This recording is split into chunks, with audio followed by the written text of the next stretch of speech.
Good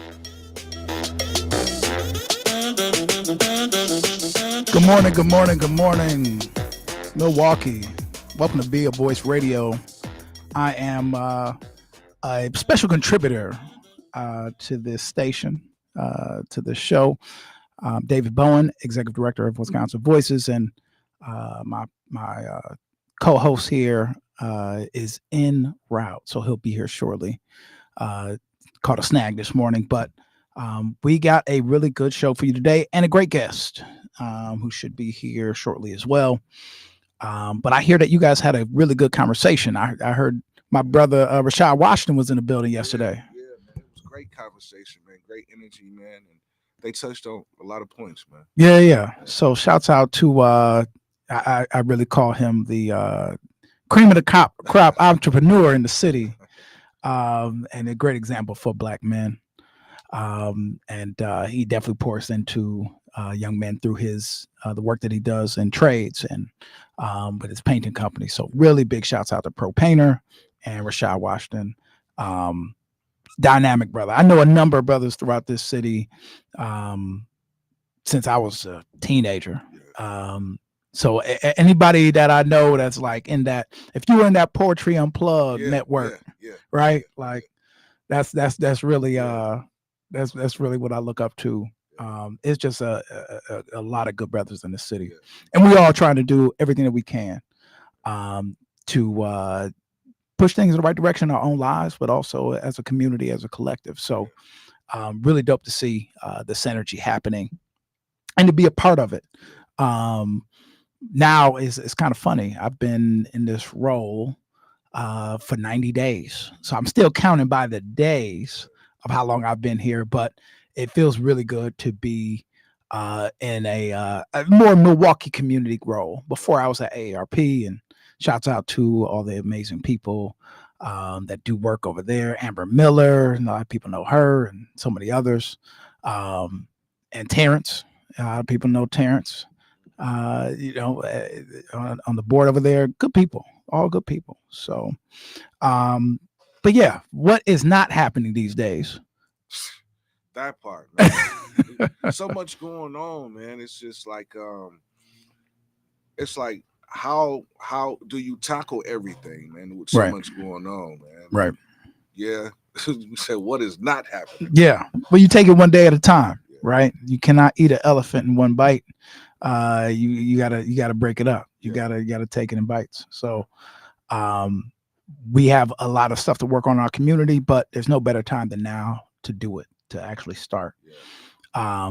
So a lot of different dynamics. NPS just started back up. Shouts out to all the NPS students and parents and educators out there.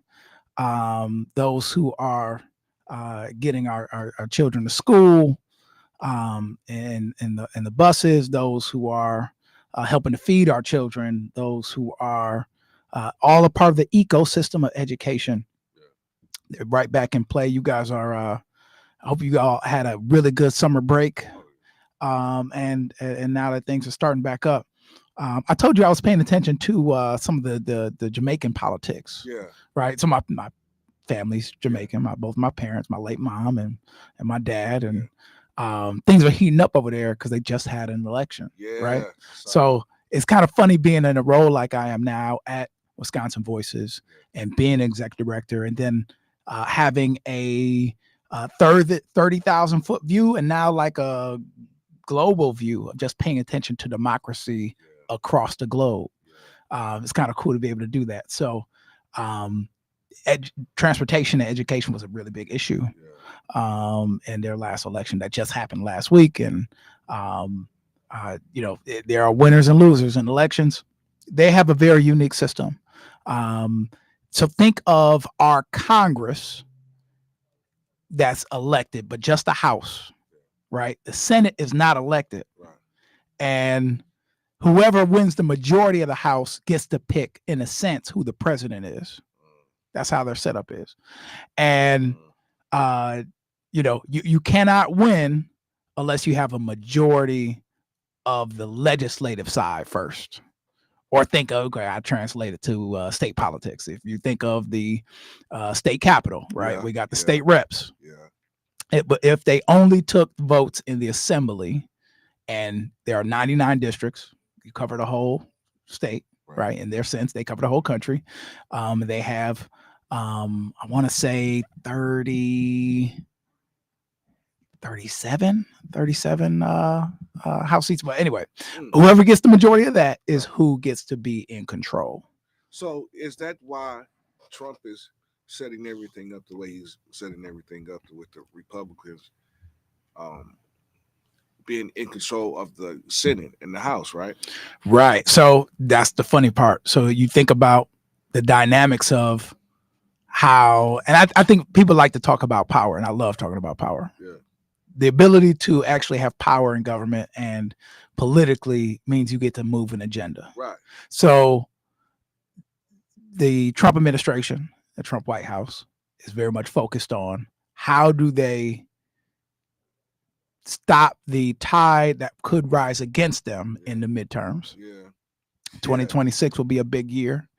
And if they aren't able to stop that tide, they could be, a sitting duck president, right? So, without any more power for the rest of their term. So that explains why he wants to do the redrawing of the maps so he can get more seats, because that's going to keep the Republicans in power. So then all of the stuff that he's doing prior to the midterm election, he know exactly what he's doing. He actually said it's going to be pain first. So he know that if he can set it up that he can create pain and then have it set up that the Republicans stay in control, he can do whatever he wanted to do throughout his whole term. Exactly. It makes sense. So it creates a dynamic where, every, throughout history, whoever wins the White House ends up usually taking a beating in the next election because they have control, or, they run things at that point. Texas has heeded the call from the president to say, hey, we need to bend things in our favor. We need to create more districts that Republicans can win to guarantee control of the House.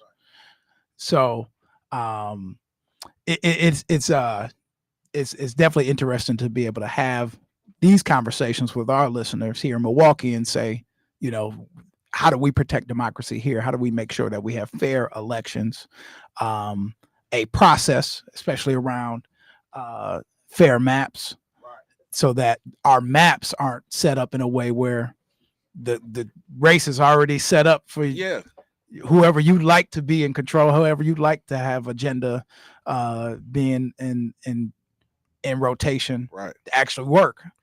And right now, that's one of the biggest challenges now, is being taken up state by state. Yeah, and we shouldn't even really be having this conversation. Yeah, I was just about to ask you and bring the attention to that, because I saw it on the news that now it seems like it's a domino effect, that more states is now jumping on. So Texas takes red it up, or blue, then California takes it up, New Hampshire, and now it's like So now it's really gonna be chaos, because if everybody start redoing and redrawing, it's creating chaos for the midterm elections. And I just really think that Donald Trump, he want to stir up as much confusion as he can before this midterm election. Yeah, much to get into. And I have my amazing guest that just had a chance to join me. We got Sam in the building. Sam Liebert is the state director of All Voting is Local. I've had a chance to work with Sam in the state capitol when I was a state representative, and he was one of the champions behind the scenes that make things go. And now we get to cross paths again. Yes, so, Sam, thanks for coming through today. Yeah, thank you for having me. It's been good to see our paths sort of keep crisscrossing throughout life. Right. It keeps bringing us back home. Yep, absolutely. Excited that you could make the time to join us, and talking about two great organizations, Wisconsin Voices and All Voting is Local, and everything that we have the intention to do to support our community, to make sure that voters have access to the ballot box, and to do everything we can in this moment. So it's a lot to do, but give the WNOV and the Be a Voice Radio listeners some sense of like what brought you to All Voting is Local. Yeah. So, I think, a lot like yourself and other folks who find themselves in this work, I started out as a community organizer, right? Want to change my neighborhood, knocking doors, making phone calls, organizing, block by block. And as I moved along in my career, I eventually also ran for elected office, much like yourself. I was a city council member down in Janesville for 6 years. And then after that, I got into professional government management, where I became a clerk. And an important part of clerks' jobs is running elections. And so, as we all know, 2020 happened. There were a lot of people who believed that the election was stolen or was somehow rigged to favor Joe Biden over then President Trump at the time. And I started to, as like many clerks did, I got death threats. I got sort of these ominous messages on social media, people coming into our office and saying and doing things. And unfortunately, like a lot of clerks after that 2020 election, I started to look for the door. And I found a home in All Voting is Local, and the work that we do now. I feel like I can still be a part of the process, a positive part of the process, but not be as much in the public eye as our clerks are. They're the real heroes of our elections. They make it work. And so I'm glad to be doing this work now, back in nonpartisan, nonprofit work, helping folks access the ballot box. Gotcha. And that's a great story. You start from the grassroots. You get all these experiences, and now you're working at this 10,000-foot view of how do you make sure you protect democracy in your own home state. Make sure we get a chance to introduce. I was gonna wait, man. I said, wait. Brian got here. I left my phone, man, and leaving your phone anywhere in the city, you might not get it back. So I was like, let me go ahead. So glad you got phone. It. Yeah, you already know how that could have been today. Yeah. It's my first time meeting you, so nice to meet you. Brian Sanders, community outreach organizer for Wisconsin Voices. So nice to meet you, Brian. Yeah, one part of the team. So nice to meet you as well. So I like to hear all the experience. It seemed like you'd had. So going back, you said you are from Milwaukee, correct? I was born in Milwaukee, okay. But pretty much raised in like the Janesville, Bowen area. Okay. Yeah. How was the? And I heard you say that you was on a common council down there, correct? Yes, sir. How was your experience working in common council in such an interesting area, to say the least, in like the Janesville area? I know as far as you being a black man working down there, you probably had to go up against a lot of I guess. People being against some of your proposals in a lot of spaces. And then what was the election turnout for like the minorities down there? Because I know it's starting to be a growing population of people between like the Beloit area and like the Janesville area, correct? So I was born in Milwaukee, but I moved when I was about 5 or 6 with my mom, raised by a similar story of a young black man in the 80s and 90s, raised by a single mom. My brother and I moved to Janesville for just other opportunities, and for the longest time, I was only black person in my class. And as the schools consolidated, right, there were 5 of us by the time I was in high school. No, Janesville, I know folks know this. So for the longest time, Janesville was actually like the Midwest capital of the Ku Klux Klan. The Grand Wizard or whatever. Like he lived there in the 90s. There was a huge fight between like anti-racist and KKK members. Like Geraldo Rivera covered it. It was this national story. And so, in 2011, I moved back home. I was actually working in Milwaukee politics. I worked for Mayor Barrett then on his 2010 race for governor. Okay. As a political staffer, and I moved home. I was like, I want to make a difference, but back home with all the organizing I'd learned, all the policy, the things I'd seen in my travels, and I ran. In Janesville, we don't have alderman districts, right? Like y'all have like, you represent this part of town or this. In Janesville, it's all at large. So you have to run the entire city. So 65,000 people, 92% white demographics. But this was right after the the Act 10 uprisings and the pro-labor movement was alive and strong. And we had 4 open seats, and I got 4th place. Okay. And I knocked off a long-term incumbent who was he was anti-labor. He was very sort of stuck in his ways. And so I was 25 when I was elected, first person of color elected. And I think folks who might be listening, like, whenever you're the first of something like this, you don't want to mess it up for everyone else, right? And so my first year or so was just really, I was quiet, just listening, learning.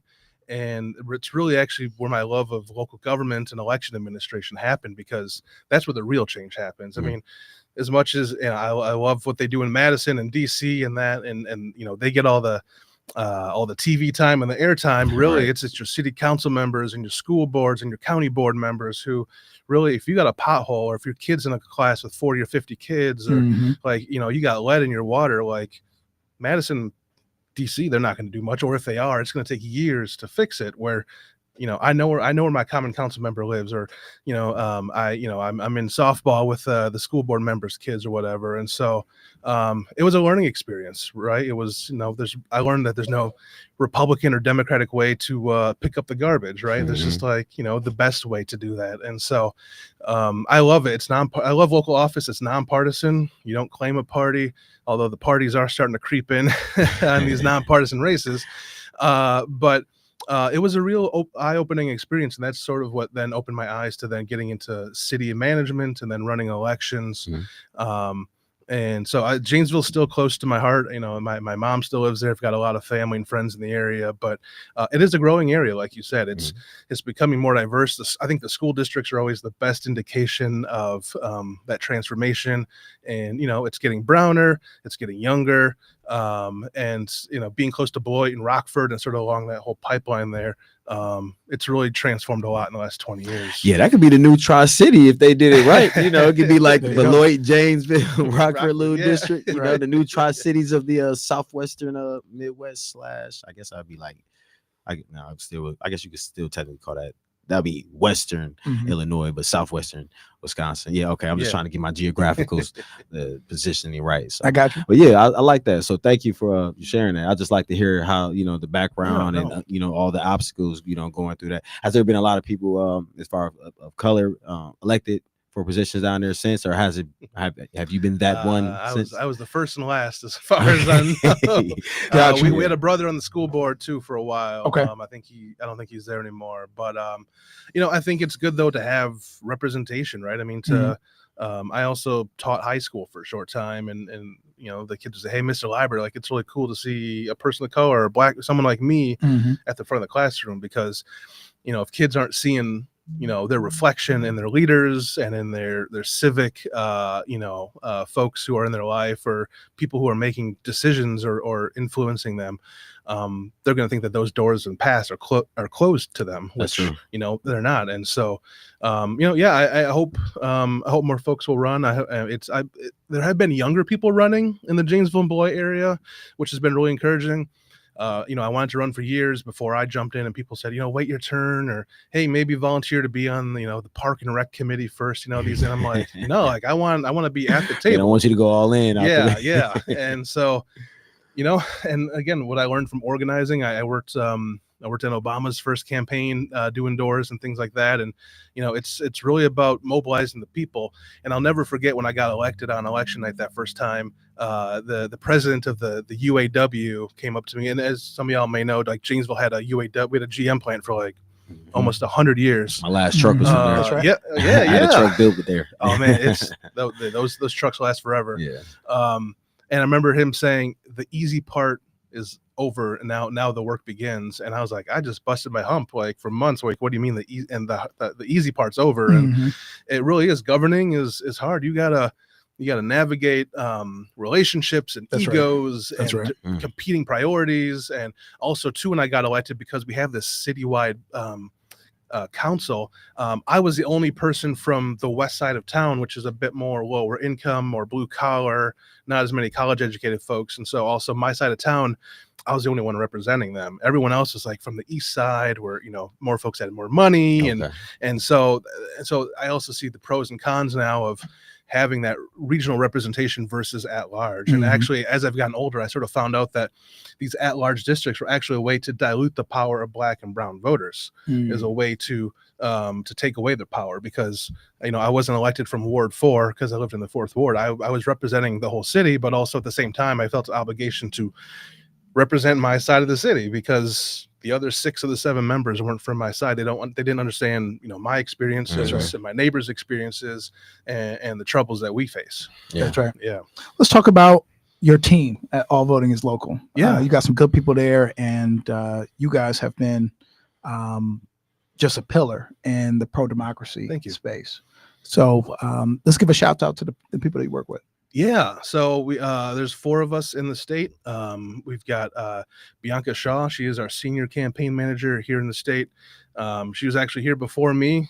She's from Milwaukee, and she's holding it down here. We've also got big shouts out to Bianca. Yeah. We got Jamie Crofts, who she's a former ACLU attorney, and I think actually she's a former Wisconsin Voices. Yes, Jamie Crofts. Shout out to Jamie. And Bianca. We stole her from you. I'm sorry. sorry. Yeah, shout out to Jamie. Tell her say. Yeah.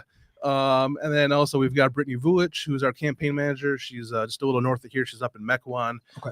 But we are, just like Voices, we are also a statewide org. We just all happen to live in this part of the state. But yeah, my team is very diverse. 3 powerful women. They keep me in check. They hold me down. As they should. As they should. I grew up in a family of like 6 aunts. So I know I listen to my aunties, and I hold it down. But but in all seriousness, like, these women are powerhouses. They're all their backgrounds are so unique, whether it's organizing, being a lawyer, mobilizing. There was some work that Brittany was doing during some of the uprising and protests when all the folks were getting killed in 2020 and 2019, and she was organizing the suburbs. So it wasn't just Black people marching, but she also got white folks marching and middle class and suburban folks to join that battle. And so just to see this background that they bring to the table to help fight for voter rights in Wisconsin is it's incredible. It's incredible. That's awesome. Yeah. And are we ready to? Yeah, we can go ahead and take a break, and then make sure we come back with some more information for you guys, and we'll get into some really great discussions around power. Thanks.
Welcome back. Welcome back. Welcome back. Once again, you have some great people in the studio. Me, David Bowen. We got Brian Sanders. Both of us are from Wisconsin Voices, and we have Sam Liebert, State Director of All Voting is Local. Hey, Sam, can you give us some insight of the initiatives that All Voting is Local championing right now, and how is that making its impact in Wisconsin? Yeah, so what's inherent in our name, right? All voting is local. A lot of the work that we do is at the local level. So in Wisconsin, particularly, our clerks are the ones who run our elections. Unless you're Milwaukee, we have an elections commission here run by the wonderful Paulina Gutierrez. Because we're a first-class city, our elections work a little bit different. But in Wisconsin, though, our clerks, our elections officials, are given so much latitude, right, with how they administer elections. I mean, we have 1,850 plus or minus 5 communities, depending on annexations or whatever, but we have 1,850 different election officials in Wisconsin. So every community has their own elections official and their clerk, and they're given a broad range of powers. As has become, I think, a lot more popular recently, right? We've got things like mail-in voting. Mm-hmm. We've got in other states they call it early voting, but technically in Wisconsin it's in-person absentee voting, and we also have a no excuse or a no. You don't have to have a reason to vote absentee. You can just do it because you want to. And so clerks have a lot of latitude on like administering that. Like what early hours are they providing? Are they, hey, I'm going to be open 9 to 5 and weekends, or hey, you can only come in these few specific hours. And so that way, you have clerks that can really blow open the doors or limit them. And so we work closely, especially with the bigger communities, Milwaukee, Madison, Racine, Kenosha, Green Bay, and others, to work with their local election officials to support them and say, hey, this is good for your communities when you provide more hours. And then also, if they run up against things like hurdles like funding, we also then reach out to the city council members, the common councils, the mayors, actually about this time of year. So right now, a lot of cities are working on their budgets for next year, right, to encourage them to put more money into their budgets. Next year, 2026, we've got potentially 4 elections. I remember a time too when we had all those recalls, like 12, 13 years ago. Like I think one year we had like 6, 7, 8 elections in a row, but 4 is usually the normal max that we have. And so we could have a February primary. We've got the April general election, right, where we have another Supreme Court race on the ballot next August. And we're going to have some really big competitive primaries, right? We've got governor, we've got lieutenant governor, secretary of state, treasurer, and other races. And then November is the big one, right? The midterms, who's going to be the governor? Does the legislature change over? Control of Congress, at least the House of Representatives. I think most people agree that that's up. And so these clerks really have a lot of influence on how that works. So that we work with them to encourage them and to push them in a soft way to really do as much as they can to allow more folks to access the ballot.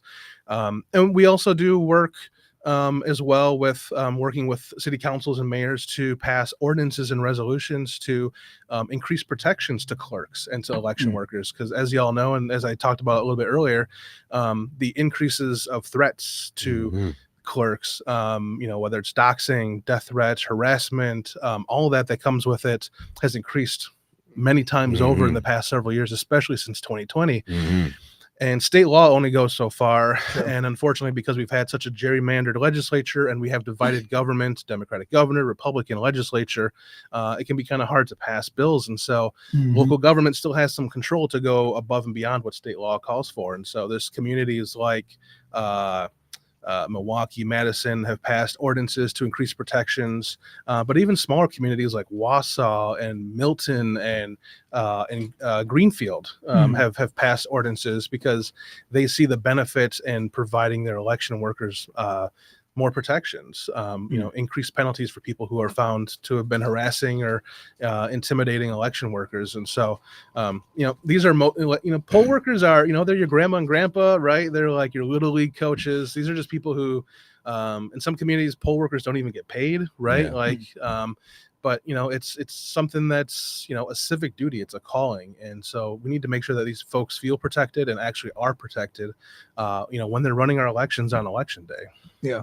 Mhm. No, that's great. And All Voting is Local is a national org, so you guys are making an impact all over the country at such a pivotal moment, right? Dealing with some of the federal dynamics. The Trump administration has been very clear about their attacks on limiting voting options. I think I caught comments on the president saying he was against mail-in voting, trying to eliminate that.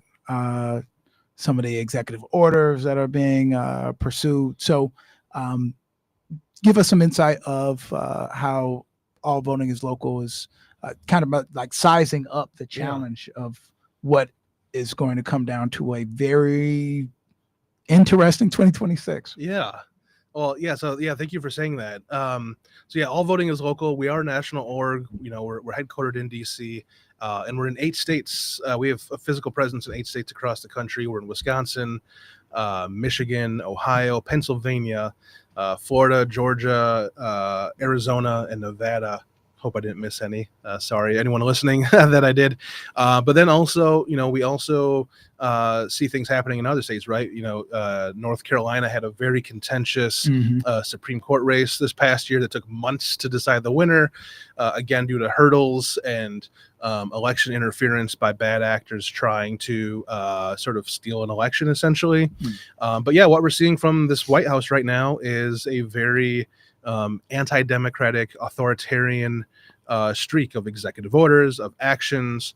What we're seeing is an administration who is sort of building a narrative so that they could perhaps use the military for the midterm elections, seize voting equipment, like you said, with the executive orders, right? Talking about the president wants to get rid of mail-in voting, except for only military people or people who are maybe actually really hospitalized.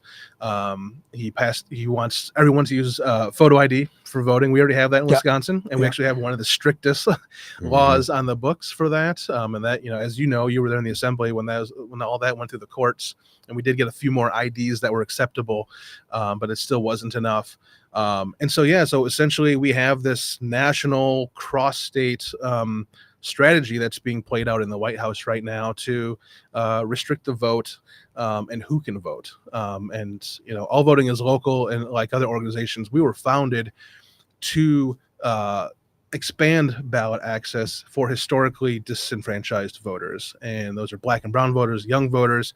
But I feel like every day that goes by, the definition of a disenfranchised voter is, in some cases now it's white rural voters, right? When they have to travel further, or when they don't have as many early voting options as perhaps somewhere like a Madison or Milwaukee does. And so, or mailing in their ballots when you're gutting the postal service, or they're not getting the support that they need, right? Ballots take longer to get, to the voter, or take a little bit longer to get back to the clerk. And so, none of this happening is, it's not circumstance. It's all being by design. It's all being written. It's all being crafted.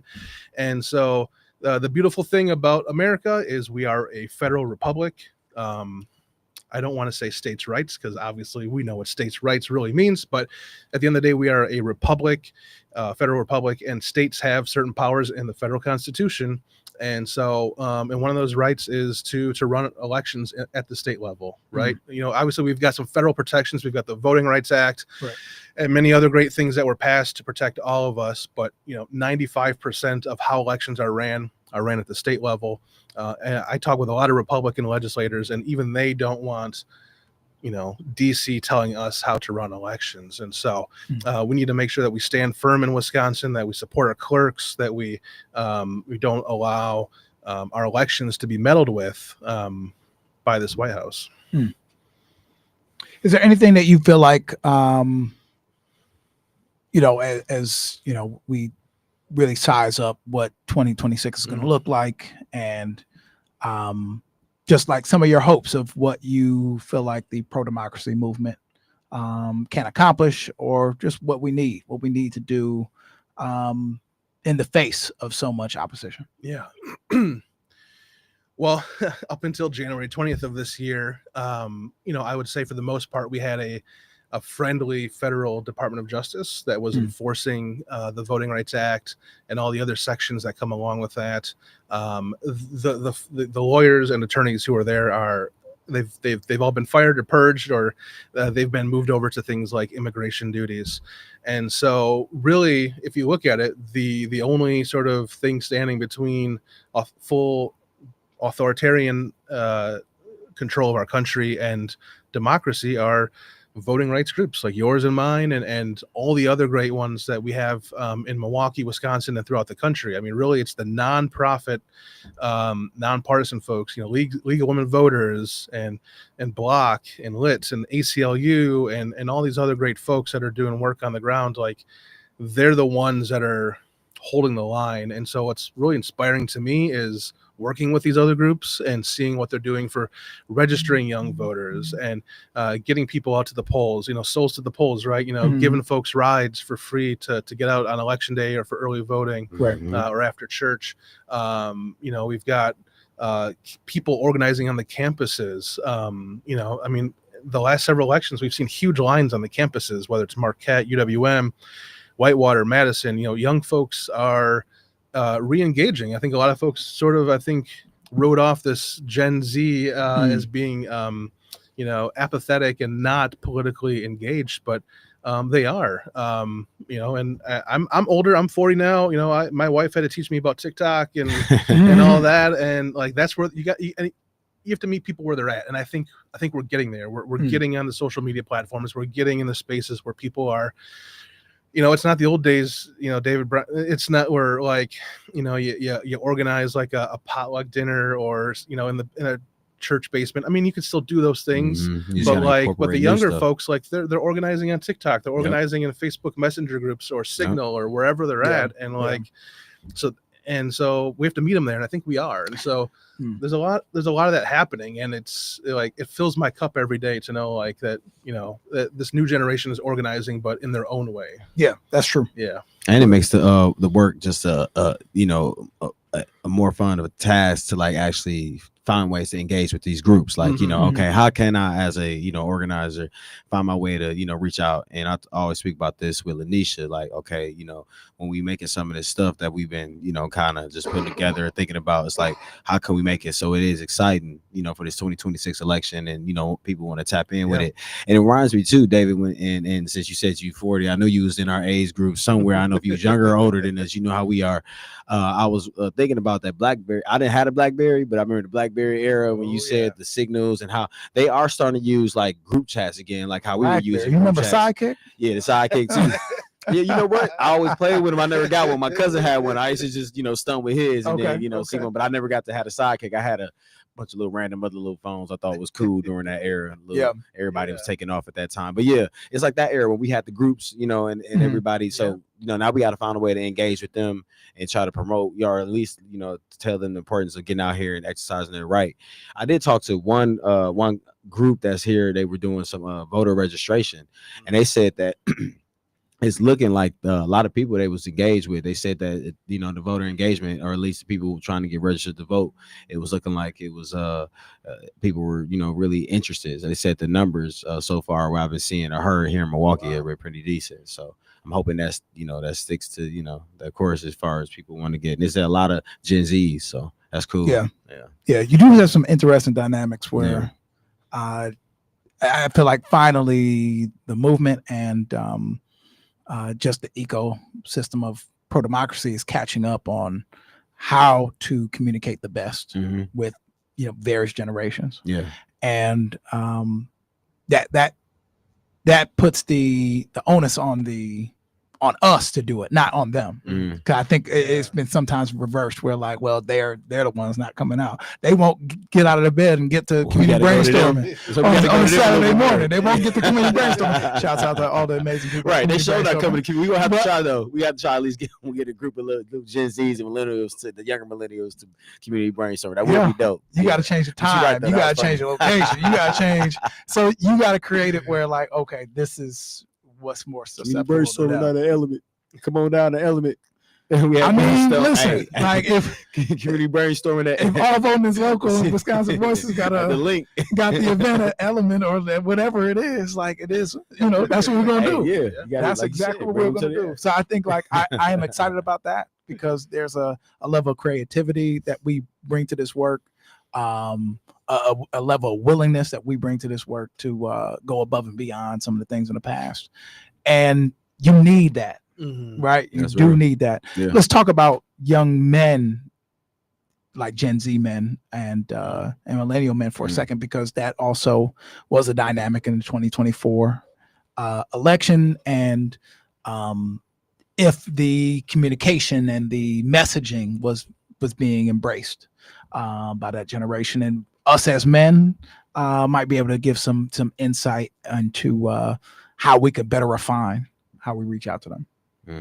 Wow. Yeah, that's that's a tall order, I do think of I think it might have been Barack Obama that said this, or maybe he stole it from someone, but I think of that saying that, we are the ones we've been waiting for, Right. I mean, there's so many civil rights leaders who have left us, or now they're sort of in their sunset ages, the John Lewises and all those folks that marched in Selma and literally braved hoses and dogs and lynchings and beatings.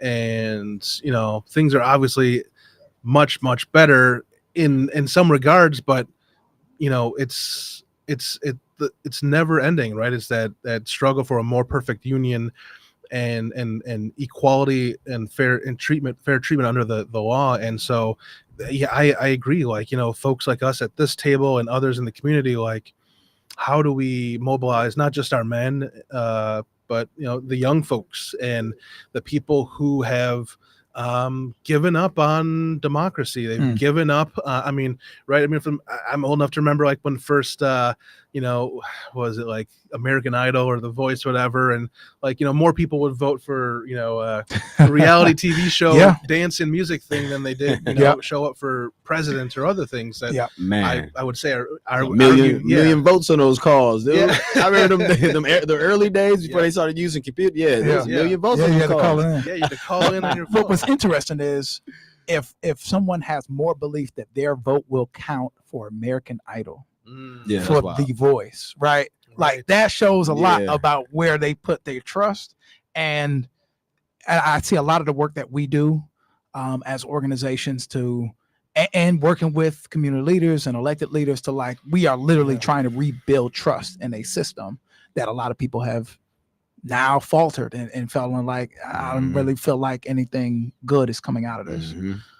Yeah, no, and again, I represent a nonpartisan group. I'm not here to take a side, but I will give up one thing to President Trump. I mean, he tapped into something in the American ethosphere. I mean, the people that show, I mean, I can't count the number of times when I've talked with friends of mine who are clerks or poll workers, and they had so many new voter registrations. And there are people, in their 60s and 70s who had never voted, or they hadn't voted in 30 or 40 years. And they said, Donald Trump got me out of bed.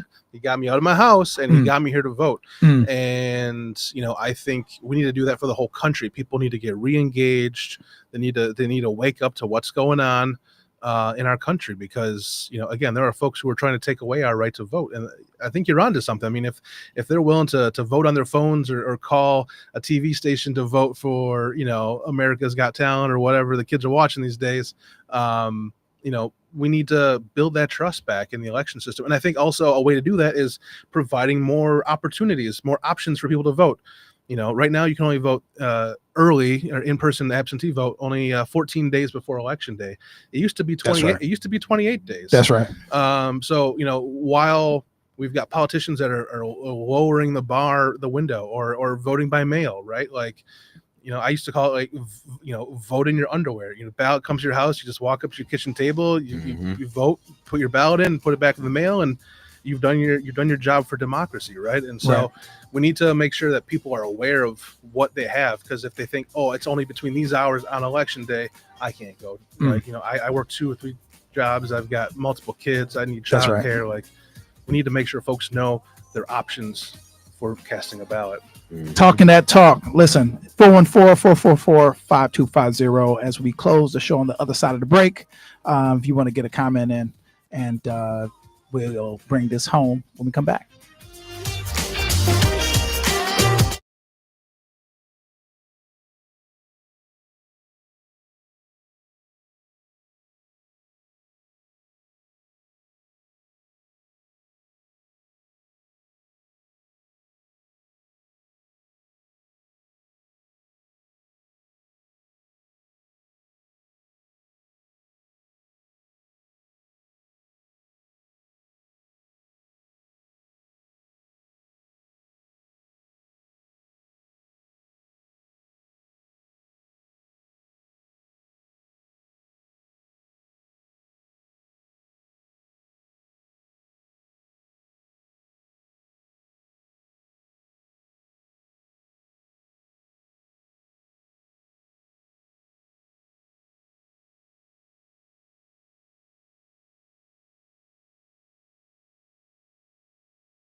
welcome back to Be a Voice Radio, Wisconsin Voices, here with Mr. Sam Liebert and Executive Director of Wisconsin Voices, Mr. David Bowen. Back to you two, gentlemen. Yeah, man. Thanks for bringing us in. So we have covered a lot in this conversation. And as we look to 2026, all voting is definitely local. All interests are definitely local. And we're going to continue to build on that. And we were just talking about in the break, this, the amazing partnership that Wisconsin Voices has with All Voting is Local. I think we're really lucky to be able to work with great organization on the national level and continue this important work as we look at how we could work better together and some of the really big hurdles like we talked about. There are really big races coming up in 2026. What's important for partnership for All Voting is Local coming up? Yeah, so I think a big part of going forward is just making sure that folks understand, the stakes of the upcoming election. I think there's a lot to do in partnership with groups like ours and others when it comes to making sure folks are registered to vote, knowing what they need to bring to register to vote. If you're already registered to vote, right, like what type of ID you need to bring to the ballot box. And so, looking forward, again, I think folks need to understand the stakes of what's going on. I think also too, it's been good to sort of see, the voter turnout has just been going up and up and up. I think a lot of folks thought maybe after a real big testament to the hard work of absolutely. folks in the pro-democracy space for sure. The voter turnout was I think Wisconsin actually had the highest turnout in 2024 in November. We usually lose out to Minnesota, but even with their governor on one of the tickets, we still outpaced Minnesota. So I think that's a good thing. And then in April, we had such a big turnout for the Supreme Court race. I mean, we were almost at the same levels as a gubernatorial election. Some polling places, unfortunately, Milwaukee ran out of ballots. Again, it's a problem. It's a good problem. It shows that there's a lot of interest in the race. And so, I think Paulina and the Milwaukee Elections Commission has done a really good deep dive, and that won't happen again. Yeah. Big shouts out to Paulina. Yeah, Paulina. Yeah, she is holding her. She's got a whole new team around her. She's got the support of the mayor and the city council, and they're going to be doing big things next year. I'd also encourage folks listening to call their alders, call the mayor's office, let them know to support Paulina and the Milwaukee Elections Commission for their budget requests for next year. Milwaukee is, we're the biggest city. We're the biggest economic engine. I always hate when people bash Milwaukee because without Milwaukee, Wisconsin's not Wisconsin. I've heard I tell people like we got to get outside of our normal places and go sit on some park benches where you didn't pay for that you don't even know that you didn't pay for in another space. So don't get it twisted, Milwaukee. Go enjoy other parts of Wisconsin. I'm sorry, I just had to say that. No, I love Door County and all the other places around, but also at the same time, Milwaukee is, we are the key and the ignition for the state, and so, and being in Wisconsin too, we're a battleground state. That's right. Your vote here is much more powerful than in Illinois. It's much more powerful than in Texas, right? Don't move. So don't move. Man, hey, or if they might need to hear that one too. Or if you got family, come Real to gold. Wisconsin. Right. Yeah. I talk to folks that have moved all the time, and some folks that are moving back. So it's kind of funny to see that. No, that's amazing. We have officially 161 days until the next election.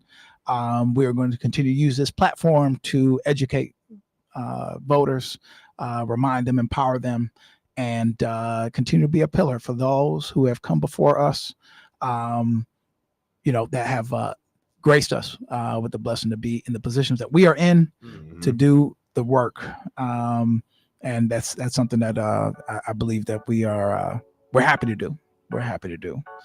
Really appreciate it, Sam. Yeah, that was a great show. Yeah, we got to have you back. And as things progress into next year, there'll be a lot to do. There'll be a lot to talk about. So really appreciate you coming on. Thank you, David. Thank you, Brian. Yeah, absolutely. Thank you. Thanks for coming. Brian, we got another one out the way. Yeah. Hey, look, these guests keep coming back to back. Let's see what we can do next week. You got something in mind? We are, but Right. it's important days happening next week. National We got 2 national days, right? voter registration day and Yeah. week is coming up, and then National Constitution Day is coming up too. So we hope to bring some really good content and conversation for those too. Yeah, we'll be working on it. Absolutely. All right. Close out on you, man. Look, you started. You might as well go ahead. No, knock it out. I started. You bring the All close. right, well, you put it back on me. All right, y'all. Well, and we wrapping it up for this week. Be a Voice Radio, Wisconsin Voices with David Bowen, Executive Director, Brian Sanders, Community Outreach Organizer, and Mr. Sam Liebert. God bless y'all. Be safe. We'll see y'all next week.